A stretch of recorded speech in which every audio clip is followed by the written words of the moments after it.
નમસ્કાર, આપ જોઈ રહ્યા છો નેશન પ્લસ ન્યૂઝ. હું છું આપની સાથે હેતલ ભગત. રાજ્ય પોલીસ વડાના આદેશ બાદ સુરત પોલીસ એક્શનમાં આવે છે, જેમાં શહેરના જુદા જુદા પોલીસ સ્ટેશન વિસ્તારમાં ગુંડા તત્વોને શોધી કાઢવાની કવાયત હાથ ધરી છે. રાજ્ય પોલીસ વડાના આદેશ બાદ સુરત પોલીસ એક્શનમાં આવે છે. શહેરના જુદા જુદા પોલીસ સ્ટેશન વિસ્તારમાં ગુંડા તત્વોને શોધી કાઢવા કવાયત હાથ ધરવામાં આવી છે, જેમાં અસામાજિક તત્વોનો શોધી કાઢી કડક કાર્યવાહી કરવા તજવીજ હાથ ધરવામાં આવે છે, જેમાં ઉધના વિસ્તારમાં સઘન પેટ્રોલિંગ અને કોમ્બિંગ હાથ ધરાયું છે. શરીર સંબંધી ગુનામાં સંડોવાયેલા તત્વો સામે કાર્યવાહી કરવામાં આવી રહી છે, તો પાસા અને તડીપાર કરાયેલા તત્વોને ચેક કરવામાં આવ્યા છે. ઘરોમાં પણ મોડી રાત્રે સર્ચ કરવામાં આવ્યું છે.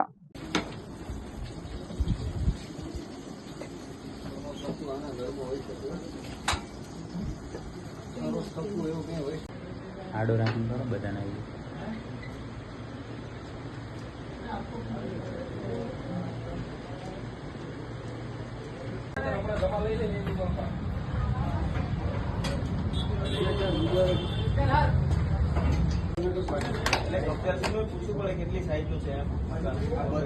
Bureau nation plus news Surat. સમાચારોના સતત અપડેટ મેળવવા માટે અમારી નેશન પ્લસ ન્યૂઝની યુટ્યુબ ચેનલને સબસ્ક્રાઇબ કરો, બેલ આઇકન દબાવો અને જોડાયેલા રહો ફેસબુક, ઇન્સ્ટાગ્રામ અને ટ્વિટર પર.